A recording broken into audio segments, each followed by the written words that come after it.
Good day everyone. My name is Martin Saint Marabe from St. Therese of the Child Jesus Parish.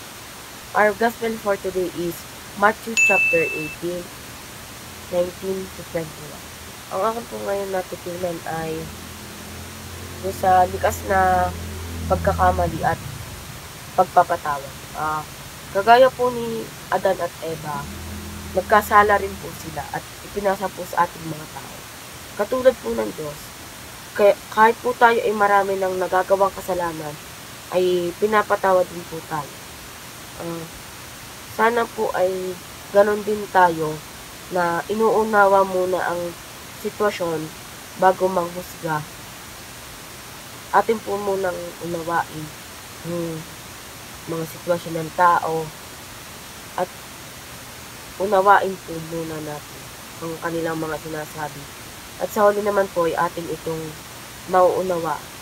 At kagaya po ni Pedro na pinakita po niya na siya ay nagbago at nagsisisi sa ginawa ng paggalit sa kanyang kapatid. Maraming salamat po.